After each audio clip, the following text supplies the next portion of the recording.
Blessing ടുഡേയിലേക്ക് എല്ലാവർക്കും സ്വാഗതം. കർത്താവ് നിങ്ങളെ എല്ലാവരെയും ധാരാളമായിട്ട് അനുഗ്രഹിക്കട്ടെ. ഇന്നത്തെ ഈ പകലിൽ അല്ലെങ്കിൽ ഈ രാത്രിയിൽ കർത്താവിൻ്റെ വലിയ കൃപ നിങ്ങളോട് കൂടെയുണ്ട്. ഒരു എന്താ പറയുക, യെരുശലേമിന് ചുറ്റും മലകൾ കൊണ്ട് അല്ലെങ്കിൽ പർവ്വതങ്ങൾ കൊണ്ട് യെരുശലേമിന് ചുറ്റും പരിപാലിച്ചിരിക്കുന്നത് പോലെ തന്നെ ദൈവത്തിൻ്റെ ഒരു വലിയ കൃപാ കടാക്ഷം നിങ്ങളുടെ ചുറ്റുമുണ്ട്. യാതൊരു അനർത്ഥവും നിങ്ങൾക്ക് സംഭവിക്കുകയില്ല. കർത്താവിൻ്റെ ആ ഒരു കരുതലിൻ്റെ ഉള്ളിലാണ് നിങ്ങളെല്ലാവരും ആയിരിക്കുന്നത്. ഇന്നത്തെ നമ്മുടെ സ്പോൺസർ എന്ന് പറയുന്നത് ഒരു കീ സ്പോൺസർ ഊട്ടിയിൽ നിന്ന് സിസ്റ്റർ അനിതയാണ്. Thank you sister Anita. കർത്താവെ, ഞങ്ങൾ ഒരുമിച്ച് പ്രാർത്ഥിക്കുന്നു മകൾക്ക് നോർമൽ ഡെലിവറി ലഭിക്കുവാൻ, ആരോഗ്യമുള്ള കുഞ്ഞിനെ ലഭിക്കുവാൻ, കർത്താവെ ആ പ്രസവം എളുപ്പമായി തീരുവാൻ സ്വർഗത്തിലെ കർത്താവെ അങ്ങയുടെ കൃപ ആ കുഞ്ഞിൻ്റെ മേൽ അങ്ങ് പകരണമേ. അമ്മയും കുഞ്ഞും കർത്താവിനാൽ അനുഗ്രഹിക്കപ്പെട്ട രീതിയിൽ തന്നെ കർത്താവെ ആയിരിക്കുവാൻ ഞങ്ങൾ പ്രാർത്ഥിക്കുന്നു. അങ്ങ് പ്രാർത്ഥന കേട്ടതിനായി നന്ദി പറയുന്നു, യേശുവിൻ്റെ നാമത്തിൽ തന്നെ ആമേൻ. സ്പോൺസർ ചെയ്തതിന് സിസ്റ്റർ അനിതയോടുള്ള പ്രത്യേകമായിട്ടുള്ള നന്ദി അറിയിക്കുകയാണ്. നിങ്ങൾ ആരെങ്കിലുമൊക്കെ ഇതുപോലെ സ്പോൺസർ ചെയ്യാൻ ആഗ്രഹിക്കുന്നുണ്ടെങ്കിൽ സ്ക്രീനിൽ കാണുന്ന നമ്പറിലേക്ക് ദയവായി കോൺടാക്ട് ചെയ്താൽ കർത്താവ് നിങ്ങളെ ധാരാളമായി അനുഗ്രഹിക്കട്ടെ. വേഗത്തിൽ ഇന്നത്തെ സന്ദേശത്തിലേക്ക് നമുക്ക് കടക്കാം.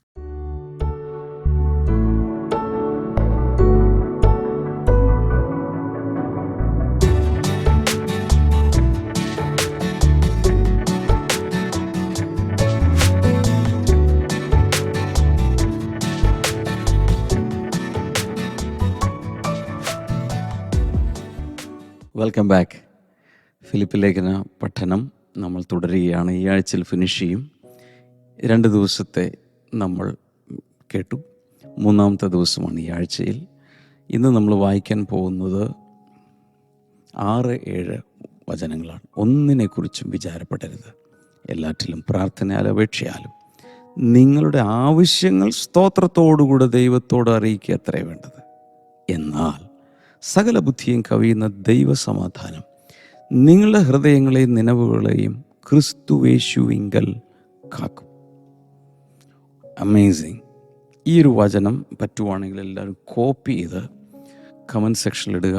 കോപ്പി ചെയ്ത് നിങ്ങളുടെ വാട്സപ്പ് സ്റ്റേറ്റസിൽ ഇടുക. കോപ്പി ചെയ്ത് എല്ലാവർക്കും അയച്ചു കൊടുക്കുക. ഇതൊരു ഭയങ്കര സംഭവമാണ്. ഈ സമാധാനത്തിന് വേണ്ടിയുള്ള ഒരു സൂത്രവാക്യം ഉണ്ടോയെന്ന് ചോദിച്ചാൽ അതാണ് ഈ പൗലോസ് ഇവിടെ പറയുന്നത്. എങ്ങനെ സമാധാനം ഉണ്ടാക്കിയെടുക്കാം, എങ്ങനെ സമാധാനത്തിൽ ജീവിക്കുക, അതിൻ്റെ ഫോർമുലയാണ് ഈ കാണുന്നത്. Do not be anxious about anything but in everything by prayer and petition with thanksgiving present your request to God. And the peace of God, which transcends all understanding, will guard your hearts and your minds in Christ Jesus. അപ്പം അദ്ദേഹയുടെ സമാധാനത്തിൻ്റെ സൂത്രവാക്യം അവതരിപ്പിക്കുമ്പോൾ ആദ്യം പറയുന്നത് do not be anxious about anything but pray. പെടേണ്ടി വരുന്ന സാഹചര്യം വരുമ്പോൾ പ്രാർത്ഥിക്കാൻ തുടങ്ങുക. ടൈപ്പ് ചെയ്തിടുക, കമൻറ്റ് സെക്ഷനിൽ അടിക്കുക. ആകുലപ്പെടേണ്ട സാഹചര്യം വരുമ്പോൾ തന്നെ പ്രാർത്ഥന ആരംഭിക്കുക. That is a remedy.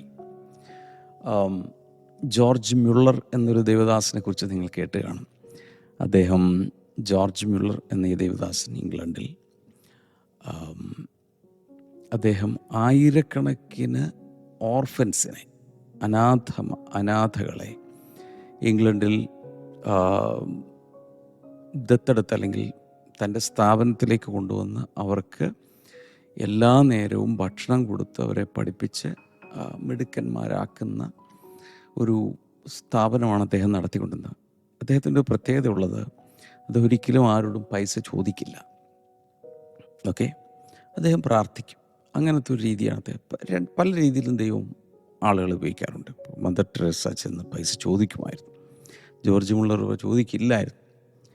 അപ്പോൾ അങ്ങനെയൊക്കെയുള്ള പല മെത്തേഡുകൾ കാണും. ഏത് മെത്തേഡാണ് ശരിയെന്നൊന്നും നമുക്ക് പറയാൻ സാധ്യമല്ല. പക്ഷേ ഇദ്ദേഹത്തിൻ്റെ മെത്തേഡ് അനുസരിച്ച് അദ്ദേഹം ആരോടും നേരിട്ട് പൈസ ചോദിക്കുകയില്ല. ഓർഫനേജിൻ്റെ കുട്ടികളുടെ ആവശ്യങ്ങളൊക്കെ പൊതുവായി പറയുമായിരിക്കും, പക്ഷേ നേരിട്ട് ചോദിക്കില്ല. എന്നാൽ ഒരു ദിവസം ഈ ഒത്തിരി 100 കണക്കിന് കുട്ടികൾ സ്ഥാപനത്തിലുണ്ട്. പക്ഷെ അവർക്ക് കൊടുക്കാനൊന്നുമില്ല. ഭക്ഷണമേ ആ സ്ഥാപനത്തിലില്ല. ആ സമയത്ത് അവർ ചെയ്തത് പാത്രങ്ങളൊക്കെ അങ്ങ് നിരത്തി വെച്ചു. എല്ലാ കുട്ടികളോടും ഇരിക്കാൻ പറഞ്ഞു, എല്ലാവരോടും പ്രാർത്ഥിക്കാൻ പറഞ്ഞു, ഭക്ഷണം തരാൻ വേണ്ടി പ്രാർത്ഥിക്കാൻ പറഞ്ഞു. ഇവർ ശക്തമായ പ്രാർത്ഥന അങ്ങ് തുടങ്ങി. വലിയ ആളുകളാണെങ്കിൽ ഒരു പക്ഷേ പ്രാർത്ഥിക്കില്ല, പിന്നെ പ്രാർത്ഥിച്ച ഭക്ഷണം വരും. കുഞ്ഞുങ്ങളായതുകൊണ്ട് വിശ്വസിച്ചവരങ്ങ് പ്രാർത്ഥിക്കുന്നു. ഭയങ്കരമായി പ്രാർത്ഥിച്ച് പ്രാർത്ഥിച്ച് പ്രാർത്ഥിച്ച് ശക്തമായ തീവ്രമായ തീക്ഷ്ണമായി പ്രാർത്ഥിച്ച് വരുമ്പോഴാണ് ഒരു നോക്ക് കേൾക്കുകയാണ്. ആരോ വാതിൽ മുട്ടുകയാണ്. ഓടിച്ചെന്ന് ഇവർ തുറന്ന സമയത്ത്, ഡോറ് തുറന്ന സമയത്ത് അവിടെ കാണുന്നത് ഒരു മിൽക്ക് കാർട്ടുമായിട്ട് പോയൊരു വണ്ടി ഇടയ്ക്ക് വെച്ച് ഇവരുടെ സ്ഥാപനത്തിൻ്റെ ഓർഫനേജിൻ്റെ അടുത്ത് വെച്ച് ബ്രേക്ക് ഡൗൺ ആയി. ഇത് നന്നാക്കി ഇത് കൊണ്ടുവരുമ്പോഴേക്കും പാല് കേടായി പോകും. അതുകൊണ്ട് ഇതൊരു ഓർഫനേജ് ആയതുകൊണ്ട് നിങ്ങൾക്ക് തരാൻ വേണ്ടി വന്നതാണ്. അപ്പോൾ അവിടെ അതും അതോടൊപ്പം എന്തൊക്കെയോ ഭക്ഷണമോ സാധനങ്ങളോ എല്ലാവർക്കും കിട്ടി. അപ്പോൾ പാത്രം എടുത്തു വെച്ച് എല്ലാം നൽകുന്ന ദൈവത്തോടെ ഈ കുട്ടികളോടൊപ്പം ജോർജ് മുള്ളർ എല്ലാവരും ചേർന്ന് പ്രാർത്ഥിച്ചപ്പോഴാണ് ഈ മുട്ട് കേട്ടത്. നമ്മൾ മനസ്സിലാക്കേണ്ടത്, replacing anxiety with prayer opens the door to miraculous peace and provision. ഈ ആകുല ചിന്തകളെ, ആകുലതയെ പ്രാർത്ഥന കൊണ്ട് മാറ്റിയെടുക്കാമെങ്കിൽ, റീപ്ലേസ് ചെയ്യാമെങ്കിൽ അത്ഭുതകരമായ ദൈവിക സമാധാനത്തിൻ്റെയും ദൈവത്തിൻ്റെ കരുതലിൻ്റെയും വാതിൽ അവിടെ അങ്ങ് തുറക്കും. ഇത് നിങ്ങളുടെ ജീവിതത്തിൽ അനുഭവിച്ചറിയാൻ സാധിക്കും. എൻ്റെ ജീവിതത്തിൽ ഞാൻ അനേക പ്രാവശ്യം അനുഭവിച്ചറിഞ്ഞിട്ടുണ്ട്. വളരെ ടെൻഷൻ അടുപ്പിക്കുന്ന സാഹചര്യത്തിൽ കർത്താവ് അത്ഭുതങ്ങൾ ചെയ്യും. വിശ്വസിച്ചാൽ മതി. ഞാൻ ഇന്ന് ഓർക്കുന്നു, നെഹമായ LKG കൊണ്ട് ചേർക്കണം. പക്ഷേ സ്കൂളിൽ അഡ്വാൻസ് കൊടുക്കാനുള്ള കാശ് പോലും ഞങ്ങളുടെ കയ്യിലില്ല അക്കാലത്ത്. പക്ഷേ പ്രാർത്ഥനയിൽ തുടർന്നു. സമയമാകുന്നു, സ്കൂൾ റീഓപ്പണിങ്ങിൻ്റെ സമയമായി. പക്ഷെ ഒരു അഡ്വാൻസ് കൊടുക്കാൻ പോലും പൈസ ഇല്ലാതിരിക്കുമ്പോൾ, പ്രാർത്ഥിച്ചുകൊണ്ടിരിക്കുമ്പോൾ വ്യക്തമായി ഞാൻ ഇന്ന് ഓർക്കുന്നു, അഡ്വാൻസ് കൊടുക്കേണ്ട എക്സാക്റ്റ് എമൗണ്ട് ഒരു കവറിലാക്കി ഒരാൾ ഞങ്ങളുടെ കയ്യിൽ കൊണ്ടുവന്ന് തന്നു എന്ന് മാത്രമല്ല, പ്രത്യേകിച്ച് പറഞ്ഞു, ഇത് കൊച്ചിൻ്റെ അഡ്മിഷന് വേണ്ടിയിട്ടാണെന്ന് കൂടി പറഞ്ഞു. എങ്ങനെയുണ്ട്? കൃത്യസമയത്ത് ദൈവം അത് ചെയ്തു. ഇനി ഇവിടെ നമുക്ക് ദ ഫോർമുല ഫോർ പീസ്, സമാധാനത്തിൻ്റെ സൂത്രവാക്യം നമുക്കൊന്ന് നോക്കാം. എന്തൊക്കെയാണ്? നമ്പർ 1, ഈ സൂത്രവാക്യത്തിൽ അടങ്ങിയിരിക്കുന്ന കാര്യങ്ങൾ എന്തൊക്കെയാണ്? Number 1, do not be anxious about anything. ആ കാലത്ത് ഈ ഫിലിപ്പ്യ സഭ തന്നെ വലിയ പ്രശ്നത്തിലൂടെ പോവുകയാണ്. കാരണം നേതാക്കന്മാരെല്ലാം പിടിച്ച് കൊണ്ടുപോകുന്നു, പ്രശ്നങ്ങളും പെർസിക്യൂഷനും എല്ലാം കാണുമെന്ന് വെച്ചു. അങ്ങനെ പ്രയാസപ്പെട്ടിരിക്കുമ്പോഴാണ് ഈ ദൂത് വരുന്നത്, അല്ലെങ്കിൽ വചനം വരുന്നത്, കത്ത് വരുന്നത്. നിങ്ങളൊന്നിനെക്കുറിച്ചും പ്രയാസപ്പെടേണ്ട ആവശ്യമില്ല. ഞാൻ നിങ്ങളോട് ഇന്നിരുന്ന് പറയാം, നിങ്ങളൊന്നിനെക്കുറിച്ചും പ്രയാസപ്പെടണ്ട. കർത്താവ് ജീവിച്ചിരിക്കുന്നു. സമയത്ത് കാര്യങ്ങൾ നടക്കും. വിശ്വസിക്കൂ. ഇത് കേട്ടോണ്ട് ഇതിൻ്റെ നോട്ട്സ് എഴുതി പോയി അപ്പുറത്തിരുന്ന് ടെൻഷൻ അടിക്കും. എന്നാൽ നമ്മൾ മനസ്സിലാക്കേണ്ടത്, അവർക്ക് ഇൻറ്റേർണൽ പ്രോബ്ലംസ് ഉണ്ടായിരുന്നു. സഭയ്ക്കകത്ത് ഡിസ്യൂണിറ്റി ഉണ്ടായിരുന്നു. ചില ആളുകൾ വളരെ അഹങ്കാരികളായിട്ടൊക്കെ അവിടെ പെരുമാറാൻ തുടങ്ങി. ചില ദുരുപദേശം കൊണ്ടുവരുന്നവർ, ഫോൾസ് ടീച്ചേഴ്സ് വന്ന് അവരെ അറ്റാക്ക് ചെയ്യാൻ ശ്രമിച്ചു. പിന്നെ ഇതിലെല്ലാത്തിനും അപ്പുറത്ത് ഭയങ്കരമായ ദാരിദ്ര്യം, പോവർട്ടി വന്നു. സാധാരണ എല്ലാ പ്രശ്നങ്ങളോടൊപ്പം പട്ടിണി കൂടി അവർക്ക് വന്നു. ഇതെല്ലാം നേരിടുന്ന സമയത്ത് പൗലോസ് പറയുകയാണ്, കർത്താവിൽ സന്തോഷിക്കുക. നിങ്ങളുടെ ഏത് വിഷയവും, പ്രാർത്ഥനാ വിഷയവും കർത്താവിൻ്റെ സന്നിധിയിലേക്ക് അർപ്പിച്ചാൽ മതി. നിങ്ങളൊന്നിനെക്കുറിച്ചും വിചാരപ്പെടേണ്ട ആവശ്യമില്ല എന്ന് അദ്ദേഹം അങ്ങ് പറയുകയാണ്. പക്ഷെ ഇവിടെ നമ്മളൊരു കാര്യം മനസ്സിലാക്കേണ്ടത്, be concerned but do not be anxious. കാര്യങ്ങൾ പലതും തകിടം മറിയുന്ന സമയത്ത് അതിനെക്കുറിച്ച് സീരിയസ്നെസ് ഒക്കെ ഉണ്ടാകണം. അത് വേണ്ടെന്നല്ല പറയുന്നത്. ചില ഫ്ലെഗ്മാറ്റിക് ടൈപ്പ് ഓഫ് ക്യാരക്ടേഴ്സ് ഉണ്ട്. അവർ എന്നാന്ന് പറഞ്ഞാൽ അവർക്കൊരു കൂസലുമില്ല, ഒരു ഭയവുമില്ല, ഒരു ആക്ഷനും ഇല്ല. അതങ്ങനെ കിടക്കും. ചില വീടുകളിൽ കടം കയറിയിരിക്കുകയാണ്, പക്ഷേ അപ്പോഴും ഭർത്താവ് പണിക്ക് പോകുന്നില്ല. ഭാര്യയാണ് കിടന്ന് ഓടുന്നതും പല കാര്യങ്ങൾ കൂട്ടിമുട്ടിക്കാൻ ശ്രമിക്കുന്നതും. ഈ മനുഷ്യന് യാതൊരു ഉത്തരവാദിത്വമില്ല, ടെൻഷനുമില്ല. അതിനെക്കുറിച്ചല്ല പറയുന്നത്. ടെൻഷൻ നമുക്ക് വേണ്ട, ആൻസൈറ്റി നമുക്ക് വേണ്ട, വറി നമുക്ക് വേണ്ട. പക്ഷെ കാര്യങ്ങളുടെ കിടപ്പ് കണ്ട് ഗൗരവം വേണം. എന്നാലേ നമ്മൾ പ്രാർത്ഥിക്കുകയെങ്കിലും ചെയ്യൂ. ഇങ്ങനൊരു കൺസേൺ ഈ പ്രശ്നത്തെക്കുറിച്ച് ഇല്ലെങ്കിൽ നമ്മളതിൻ്റെ പരിഹാരത്തിലേക്ക് പോകുകയില്ല. അതുകൊണ്ട് concern helps us to tackle the problem. ഈ പ്രശ്നത്തിൻ്റെ പരിഹാരം കാണാനായിട്ട് നമുക്ക് എന്താവശ്യമാണ്? ഇതിൻ്റെ സീരിയസ്നെസ് ഒന്ന് മനസ്സിലാക്കുന്നത് ആവശ്യം തന്നെയാണ്. But anxiety and worry causes a lot of problems. എന്നാൽ ഭയങ്കരമായ വ്യാകുല ചിന്തകളും ആകുലവും എല്ലാം കൂടി വന്നു കഴിഞ്ഞാൽ അത് വേണ്ടാത്ത പല പ്രശ്നങ്ങളിലേക്കും, ശാരീരിക മാനസിക പ്രശ്നങ്ങൾ, ബന്ധങ്ങളിലെ പ്രശ്നങ്ങൾ, ഇതെല്ലാം കൊണ്ടുവരാൻ സാധ്യമുണ്ട്. It can injure your souls. നിങ്ങളുടെ മനസ്സിൽ സാരമായ പരിക്കുകൾ കൊണ്ടുവരാൻ സാധ്യതയുണ്ട്. It can cause fear, depression, disappointment, unplanned actions, unwise decisions, emotional problems, back sliding, അതുപോലെ ഫിസിക്കൽ പ്രോബ്ലംസ്. ഇതെല്ലാം ഇത് കൂട്ടത്തിൽ ഇങ്ങ് കയറി വരും. ഇതോട് ചേർന്ന് വരുന്ന സാധനങ്ങളാണ്. മത്തായി സുവിശേഷം 6-ാം അധ്യായം 31 മുതൽ 34 വരെയുള്ള വചനങ്ങൾ വായിക്കുമ്പോൾ യേശു കർത്താവ് നേരിട്ട് പറയാം, സോ ഡു നോട്ട് വറി, നിങ്ങൾ ആകുലപ്പെടരുത്, saying what shall we eat or what shall we drink or what shall we wear. എന്ത് തിന്നും, എന്ത് കുടിക്കും, അതുപോലെ എന്ത് ഉടുപ്പിടും എന്നൊക്കെ പറഞ്ഞുകൊണ്ട് നിങ്ങൾ ടെൻഷൻ അടിക്കരുത്. For the pagans run after all these things and your heavenly Father knows that you need them. ഈ വകയൊക്കെയും ജാതികൾ അന്വേഷിക്കുന്നു. ഈ പേഗനിസം എന്ന് പറയുന്നത് നിങ്ങൾ കേട്ട് കാണും. അതിൽ വേണമെങ്കിൽ എത്തീസവും വേണമെങ്കിൽ കൊണ്ടുവരാം. നിരീശ്വരവാദികളും യഥാർത്ഥ ദൈവത്തെ കരുതുന്ന സ്വർഗീയ പിതാവിനെ കണ്ടുമുട്ടിയിട്ടില്ലാത്തവരും അങ്ങനെയുള്ളവരാണ് ഈ വക കാര്യങ്ങളെ ചൊല്ലി വളരെയധികം വറീഡാകുന്നത്. നിങ്ങൾ അങ്ങനെ അല്ല. സ്വർഗസ്ഥനായ പിതാവ് നിങ്ങൾക്ക് തരും. അതിനുശേഷം ഇതിൽ വചനത്തിൽ പറയുന്നത് 33 but seek first his kingdom and his righteousness and all these things will be given to you as well. അപ്പോൾ മുമ്പേ രാജ്യവും നീതിയും അന്വേഷിച്ചാൽ അതോടുകൂടി ഇതെല്ലാം കിട്ടും. അതിനുശേഷം 34 therefore do not worry about tomorrow. നാളെക്കുറിച്ചൊരിക്കലും ആധി വേണ്ട.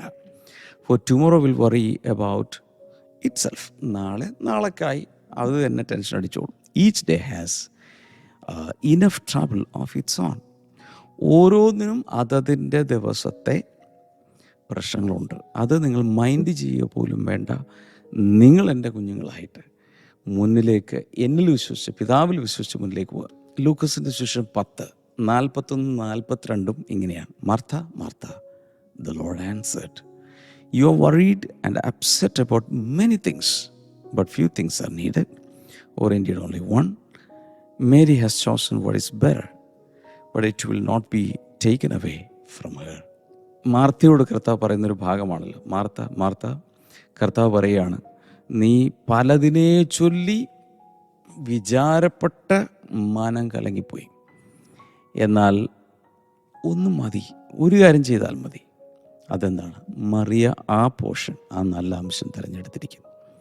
അപ്പം നീ ഇതാണ് ചെയ്യേണ്ടത്. വറി മാറ്റിക്കളയാൻ വേണ്ടിയിട്ട് കർത്താവിൻ്റെ പാദപീഠത്തിൽ ചെന്ന് ഇരിക്കുക. ഈ മാർത്തയുടെ കാര്യത്തിൽ ടെൻഷൻ അടിക്കാൻ കാരണം യേശുവും ശിഷ്യന്മാരും വലിയൊരു പട്ടാളം വരികയാണ് വീട്ടിലേക്ക്. അയ്യോ, വെച്ച് വിളമ്പണ്ടേ, അയ്യോ യേശുവിന് ഇത് ഇഷ്ടപ്പെടുമോ, അയ്യോ ഇതിന് ഉപ്പ് കുറഞ്ഞു പോകുമോ, ഇതിന് മുളക് കൂടിപ്പോകുമോ, ഭയങ്കരമായ പറയും. ആരും സഹായിക്കാനുമില്ല. എൻ്റെ സിസ്റ്ററാണെങ്കിൽ യേശുവിൻ്റെ പാദപീഠത്തിൽ പോയിരുന്ന് ഇങ്ങനെ നോട്ട്സ് എഴുതിയെടുത്ത് പഠിച്ചുകൊണ്ടിരിക്കുകയാണ്. ഇപ്പോഴത്തെ ഞാൻ കിടന്ന് കഷ്ടപ്പെട്ടിട്ട് ഒരു ഹെൽപ്പ്, ഒരു ചെറുവിരൽ പോലും അവൾ എന്നെ സഹായിക്കുന്നില്ല. ഇങ്ങനെ ഭയങ്കരമായി അവൾ കഷ്ടപ്പെടുകയാണ്. ലൂക്കസിൻ്റെ സുവിശേഷം 21:34 മുതൽ 36 വരെ വായിക്കുമ്പോൾ, be careful or your heart should be weighed down with carousing drunkenness and the anxieties of life and that day will close on you suddenly like a trap. 35-ാമത്തെ വചനം, for it will come on all those who live in the face of the whole earth. Be always on watch and pray that you may be able to escape all that is about to happen and that you may be able to stand before the Son of Man. ലൂക്കോസ് 21 ഈ 34 മുതൽ 36 വരെയുള്ള ഭാഗം നിങ്ങൾ വായിച്ച് കാണും. അവിടെ പറയുന്നത്, നിങ്ങളുടെ ഹൃദയം ഈ മദ്യപാനത്താലും അവിടെ പ്രത്യേകിച്ച് എടുത്തു വന്ന ആൻസൈറ്റീസ് ഓഫ് ലൈഫ്, ഈ ജീവിതത്തിൻ്റെ വ്യാകുലങ്ങളാലും ആകുലങ്ങളാലും ഒക്കെ വെയിറ്റ് വന്നിട്ട്, ഹാർട്ടിൽ വെയിറ്റ് വന്നിട്ട് ഭയങ്കരമായിട്ട് നിങ്ങൾ വിഷമിക്കുകയും പെട്ടെന്ന് ആ ദിവസം ഒരു കെണി പോലെ നിങ്ങൾക്ക് വരികയും ചെയ്യും. അത് വരാതിരിക്കാൻ വേണ്ടി അകലപ്പെടരുത്. അത് ഭൂമിയിലുള്ള എല്ലാവർക്കും ഈ വിഷയങ്ങൾ വരും എന്ന് എഴുതിയിട്ടുണ്ട്. പക്ഷേ നിങ്ങളെല്ലായ്പ്പോഴും വാച്ച്ഫുള്ളായി പ്രാർത്ഥിക്കണം എന്നാണ് പറഞ്ഞിരിക്കുന്നത്. പ്രാർത്ഥനയോടൊപ്പം ചേർത്ത് കർത്താവ് പലപ്പോഴും ഉപയോഗിച്ച ഒരു വാക്യമാണ് വാച്ച്ഫുൾനെസ്. വാച്ച്, നിരീക്ഷിക്കുക, ജാഗരിക്കുക എന്നൊക്കെ പറയും. അങ്ങനെ ചെയ്താൽ നിങ്ങൾക്ക് ഇതിൽ നിന്നൊക്കെ രക്ഷപ്പെടാൻ കഴിയും എന്നാണ് അദ്ദേഹം പറഞ്ഞു വരുന്നത്. 1 പത്രോസ് 5:7 എഴുതി വെക്കുക. Cast all your anxiety on him because he cares for you. അവൻ നിങ്ങൾക്ക് വേണ്ടി കരുതുന്നതാകയാൽ നിങ്ങളുടെ സകല ചിന്താകുലവും അവൻ്റെ മേലിട്ട് കൊടുക്കുക. He's responsible and he's capable. രണ്ടാമത് ഈ സൂത്രവാക്യത്തിൽ വരുന്നത് offer prayers to the prayer answering God. പ്രാർത്ഥന കേൾക്കുന്ന ഒരു ദൈവത്തോടാണ് ഞാൻ പ്രാർത്ഥിക്കുന്നത് എന്ന് മനസ്സിലാക്കി തന്നെ പ്രാർത്ഥിക്കുക. ഞാൻ പ്രാർത്ഥിച്ചാൽ കർത്താവ് കേൾക്കും. പൊതുവെ ദൈവസന്നിധിയിൽ പ്രാർത്ഥിക്കാനിരിക്കുന്ന ഒരു വ്യക്തിക്ക് എന്ത് വിഷയവും ദൈവസന്നിധിയിൽ പ്രാർത്ഥിക്കാം, ഇന്നതെന്നില്ല. കാരണം നമ്മൾ നമ്മുടെ സ്വന്തം പിതാവിനോട് സംസാരിക്കുന്നത് പോലെയാണ് നമ്മൾ പ്രാർത്ഥിക്കുന്നത്. എന്ന് മാത്രമല്ല, നമ്മൾ കർത്താവിൻ്റെ സന്നിധിയിലേക്ക് വരുമ്പോൾ നമ്മുടെ ഭൂതകാലം, past life, present life, future life, ഇതെല്ലാം കർത്താവ് ടേക്ക് കെയർ ചെയ്യും. ഈ സൂത്രവാക്യത്തിലെ മൂന്നാമത്തെ കാര്യം, submit petitions to this compassionate God. ഇങ്ങനെ മനസ്സിലുള്ള ഈ ദൈവസന്നിധിയിൽ വേണം നമ്മുടെ അപേക്ഷകൾ അർപ്പിക്കാൻ. അത് പ്രാർത്ഥനയുടെ ഒരു രൂപമാണ്, ഒരു ഭാവമാണ്. അപേക്ഷകൾ അർപ്പിക്കുക. പെറ്റിഷൻസ് എന്ന് പറയുന്നത് പോലീസ് സ്റ്റേഷനിൽ കൊണ്ടുപോയി കൊടുക്കുന്ന സാധനമല്ല, അതും പെറ്റിഷനായിരിക്കും. പക്ഷെ ദൈവത്തിൻ്റെ സന്നിധിയിൽ നമ്മൾ പ്രാർത്ഥനയിൽ പറയുന്നതല്ല, അവൻ്റെ സന്നിധിയിലെ പെറ്റിഷൻസാണ്. അതിനുശേഷം പറയുന്നത് പോറിങ് ഔട്ട്. ഈ പെറ്റിഷൻസ് എന്ന് പറഞ്ഞാൽ pouring out our hearts before God when we face a special need or crisis. നമ്മുടെ ജീവിതത്തിൽ ഒരു പ്രത്യേക വിഷമഘട്ടമോ ആവശ്യമോ വന്നാൽ നമ്മുടെ ഹൃദയത്തെ മുഴുവനും ദൈവസന്നിധിയിൽ പകർന്ന് പ്രാർത്ഥിക്കുന്ന ഒരു ശീലം നമുക്കുണ്ടാകണം. അങ്ങനെ ഒരു പ്രാർത്ഥനയാണ് ശമൂവേലിൻ്റെ അമ്മ ഹാന പ്രാർത്ഥിച്ചത്. ഇതുപോലെ പലരും പ്രാർത്ഥിച്ചിട്ടുണ്ട്. ചങ്ക് പൊട്ടി, അകത്ത് നിന്ന് നമ്മൾ പ്രാർത്ഥിക്കണം. നാലാമത്തേത് offer thanksgiving to this good God. അടുത്തത് നന്ദി അർപ്പിക്കാൻ പഠിക്കണം. എല്ലാവരും ഒന്ന് പറഞ്ഞേ, നന്ദി അർപ്പിക്കാൻ പഠിക്കണം. This is N expression of our gratitude for the past help and blessings. ദൈവം വീണ്ടും പ്രവർത്തിക്കേണ്ടതിന് കഴിഞ്ഞ നാളുകളിൽ നമുക്ക് ദൈവത്തിൽ നിന്ന് കിട്ടിയ നന്മയുടെ അനുഗ്രഹത്തിൻ്റെ എല്ലാം ഒരു രത്നച്ചുരുക്കമെടുത്ത് അത് പ്രസൻറ്റ് ചെയ്യണം. ഇത് നമ്മൾ ചെയ്യുമ്പോൾ നമ്മൾ ദൈവത്തിൽ ഇരുന്ന് നന്ദി പറയാണ്. ഓരോന്നിനായി എണ്ണി നമ്മൾ നന്ദി പറയുന്ന ആ പ്രക്രിയ നടക്കുമ്പോൾ സംഭവിക്കുന്നത് നമ്മുടെ അകത്ത് കർത്താവിനുള്ള വിശ്വസ്തത അങ്ങ് വർദ്ധിക്കും, വിശ്വാസം വർദ്ധിക്കും. കാരണം കഴിഞ്ഞ നാളുകളിൽ ഇത്രയും ചെയ്തു എന്നുള്ളൊരു ബോധ്യം നമുക്ക് വരും. ഓരോന്നോരോന്ന് അതിന് ചെയ്യാവുന്ന ഏറ്റവും നല്ലൊരു പ്രാക്ടീസാണ് ഒരു നോട്ട്ബുക്ക് എടുത്തിട്ട് ദൈവം ചെയ്ത ഉപകാരങ്ങൾ ഓരോന്നായി എഴുതാൻ തുടങ്ങുക. ഓരോന്ന് എടുത്തിട്ട് നന്ദി പറയാൻ തുടങ്ങുക. Oh my God. ആ സമയത്ത് നമ്മുടെ വിശ്വാസം ഉയരും, വിശ്വസ്തതയും അങ്ങ് ഉയർന്നു വരാൻ തുടങ്ങും. അങ്ങനെയുള്ള അങ്ങനെ ഒരു ഭയങ്കരമായ ഒരു ധൈര്യം നമ്മുടെ അകത്ത് പലതിനെ ഫേസ് ചെയ്യാനുള്ള ധൈര്യം കൊണ്ട് നമ്മുടെ ഹൃദയം നിറയാൻ തുടങ്ങും. 5, present your request to God. നമ്മുടെ പ്രാർത്ഥനകളെല്ലാം ദൈവസന്നിധിയിൽ കൊണ്ടുപോയി അർപ്പിക്കണം, ദൈവസന്നിധിയിൽ ഹാജരാക്കണം. ഇവിടെ റിക്വസ്റ്റ് എന്ന് പറയുമ്പോൾ പ്രേ വിത്ത് സ്പെസിഫിക് പ്രെയർ പോയിൻറ്റ്സ്. കൃത്യമായ പ്രാർത്ഥനാ വിഷയത്തോടുകൂടി വേണം പ്രാർത്ഥിക്കാൻ. നമ്മളിവിടെ പബ്ലിഷ് ചെയ്തിട്ടുള്ള എൻ്റെ പ്രാർത്ഥനാ ഡയറി എന്ന ഈ പുസ്തകം എത്ര പേരുടെ കയ്യിലുണ്ടോ ഒന്ന് കാണിക്കാമോ? ഇത് കയ്യിലുണ്ടെങ്കിൽ നിങ്ങൾ ദയവായി നിങ്ങളുടെ ലൈവ് ചാറ്റിനേക്കാൾ വേണ്ട നമ്മുടെ കമൻറ്റ് സെക്ഷനിൽ പോയിട്ട് MPD അല്ലെങ്കിൽ I have MPD എന്നൊക്കെ മൈ പ്രേയർ ഡയറി ഷോർട്ട് ഫോമാണ് MPD. I have my prayer diary. എനിക്കിതുണ്ട്. ഇല്ലെങ്കിൽ ഇല്ലെന്ന് പറയണം, എനിക്കില്ല. അങ്ങനെയെങ്കിൽ ആമസോണിൽ നിങ്ങൾക്ക് ഇത് മേടിക്കാൻ കിട്ടും. എൻ്റെ പ്രാർത്ഥന ഡയറി ഇംഗ്ലീഷുണ്ട്, മലയാളമുണ്ട്, ഹിന്ദിയുണ്ട്, തമിഴുണ്ട്. നിങ്ങൾക്ക് അത് വാങ്ങി നിങ്ങൾക്ക് ഉപയോഗിക്കാൻ കഴിയും. എന്നിട്ട് അതിന് ശേഷം പൗലോസ് പറയാം, അങ്ങനെ ഇതൊക്കെ ചെയ്യുവാണെങ്കിൽ സകല ബുദ്ധിയും കവിയുന്ന ദൈവസമാധാനം. എന്നാൽ അവിടെ പറഞ്ഞിരിക്കുന്നത് this peace is called the peace of God.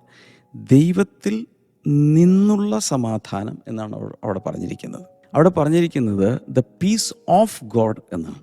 ദൈവത്തിൻ്റെ സമാധാനം, ദൈവത്തിൽ നിന്നുള്ളതുമല്ല, വല്ല കാലത്തും വരുന്നതുമല്ല, ദൈവത്തിൻ്റെ സമാധാനം. ദൈവത്തിൽ എത്ര സമാധാനമുണ്ട്, ആ സമാധാനം ഇറ്റ് ഒറിജിനേറ്റ്സ് ഫ്രം ഗോഡ്. സമാധാനം ഉത്ഭവിച്ചു വരുന്നത് പോലും ദൈവത്തിൽ നിന്നാണ്. ആ സമാധാനം നമ്മളുടെ അകത്തു വന്ന് നിറഞ്ഞു കഴിയുമ്പോൾ ടെൻഷനില്ല, സ്ട്രെസ്സില്ല, വെല്ലുവിളികളില്ല, ത്രെറ്റ്സ് ഇല്ല. നമുക്ക് എല്ലായ്പ്പോഴും കർത്താവിനോടൊരു ഭയങ്കരമായ, കർത്താവിനോടുള്ള ആ കണക്ഷൻ, ഭയങ്കരമായ ഒരു സമാധാനം നമ്മുടെ അകത്ത് വന്ന് നിറയും. ഈ God is the peace maker. കർത്താവാണ് സമാധാനം നൽകുന്നവൻ. അപ്പോൾ തന്നെ he is the peace keeper and piece giver. നമ്മൾ അവൻ്റെ സമാധാനത്തെ സ്വീകരിക്കുന്നവരാണ്, സ്വീകരിച്ച് അത് അനുഭവിക്കുന്നവരാണ്. അതുകൊണ്ട് നന്ദി പറയണം. ദൈവത്തിൻ്റെ ഈ സമാധാനം, അഥവാ specialities of God given peace എന്ന് പറഞ്ഞാൽ ഒന്ന് ട്രാൻസെൻസ് ഓൾ അണ്ടർസ്റ്റാൻഡിങ്. മനുഷ്യൻ്റെ ബുദ്ധിക്ക് ഉപരിയായിട്ടുള്ള ഒന്നാണ് ഈ ദൈവത്തിൻ്റെ സമാധാനം. It will guard our hearts and minds in Christ Jesus. എന്ന് മാത്രമല്ല, അത് കർത്താവിൽ നമ്മുടെ ഹൃദയങ്ങളെയും മനസ്സുകളെയും സൂക്ഷിക്കുകയും ചെയ്യും. അങ്ങനെയുള്ള പ്രത്യേകതകളാണ് ഇതിനുള്ളത്. അവിടെ ഗോഡ് കാക്കും എന്ന് പറയുന്നത് ഒരു മിലിറ്ററി ടൈമാണ് ഗോഡ്. അപ്പോൾ it will keep God as like a soldier guards the people of the country. ഒരു രാജ്യത്തെ ജനങ്ങളെ പട്ടാളക്കാർ കാവൽ കാക്കുന്നത് പോലെ ഈ സമാധാനം നമ്മെ കാക്കാൻ തുടങ്ങും. It will keep protect our mind, will, emotions, health etcetera. ഇത് നമ്മുടെ ചിന്തകളും വികാരങ്ങളും അതുപോലെ മനസ്സും ആരോഗ്യത്തെ എല്ലാം പ്രൊട്ടക്റ്റ് ചെയ്യുകയും ചെയ്യും. സമാധാനത്തെക്കുറിച്ച് ഇതുപോലെ ധാരാളം വചനങ്ങൾ ബൈബിളിലുണ്ട്. ഞാൻ അതിലേക്ക് എല്ലാത്തിലേക്കും പോകുന്നില്ല. പക്ഷേ ഒരാഗ്രഹം, നിങ്ങൾക്ക് ഈ സമാധാനം കിട്ടണം. അതിനുവേണ്ടി ഞാൻ പ്രാർത്ഥിക്കാൻ കൈനീട്ടം. കർത്താവേ, ഇന്ന് കേട്ട ഈ സമാധാനം, ദൈവിക സമാധാനം, ദൈവത്തിൻ്റെ സമാധാനം, ദൈവത്തിൽ നിന്ന് വരുന്ന സമാധാനം, ദൈവം ഉണ്ടാക്കി കൊടുക്കുന്ന സമാധാനം, സകല ബുദ്ധിയും കവിയുന്ന ദൈവസമാധാനം എല്ലാ ഹൃദയങ്ങളിലും വന്ന് നിറയട്ടെ, നിറയട്ടെ, നിറയട്ടെ എന്ന് ഞാൻ പ്രാർത്ഥിക്കുന്നു. കൈനീട്ടാം. രോഗികളായിട്ടുള്ളവർ ഇപ്പോൾ വിശ്വസിക്കുക. കർത്താവെ, രോഗമുള്ള ഏത് ഭാഗത്താണ് ഇവിടെ കർത്താവിൻ്റെ കരം പ്രവർത്തിക്കുന്നതിനെ നന്ദി. യേശുവിൻ്റെ നാമത്തിൽ സൗഖ്യമാകട്ടെ, സൗഖ്യമാകട്ടെ, സൗഖ്യമാകട്ടെ. അപസ്മാര രോഗം യേശുവിൻ്റെ നാമത്തിൽ ഇപ്പോൾ വിട്ടുമാറുകയാണ്. Thank you Jees. അതുപോലെ കഴുത്തിൻ്റെ ഇവിടെ നിന്ന് ഇങ്ങനെ വരുന്ന ചില പെയിൻ, സ്പോണ്ടിലോസിസ് പോലെയുള്ള പെയിൻ ഇപ്പോൾ സൗഖ്യമാകട്ടെ. നട്ടല് സൗഖ്യമാകട്ടെ. കുഞ്ഞുങ്ങളില്ലാത്തവർ കുഞ്ഞുങ്ങളുണ്ടാകട്ടെ. അങ്ങയുടെ നാമത്തിൽ കർത്താവ് ഇപ്പോൾ ഇപ്പോൾ ഇപ്പോൾ ജനങ്ങളെ അനുഗ്രഹിച്ചിരിക്കുന്നു. ആമേൻ. So thank you so much. നാളത്തെ മോർണിംഗ് ഗ്ലോറി കാണാൻ മറക്കരുത്. ഇനി ആകെ 3 ദിവസം കൂടെ ഉള്ളൂ. നമ്മൾ ഈ 4-ാം അധ്യായം തീർക്കുകയാണ്. God bless you all. By.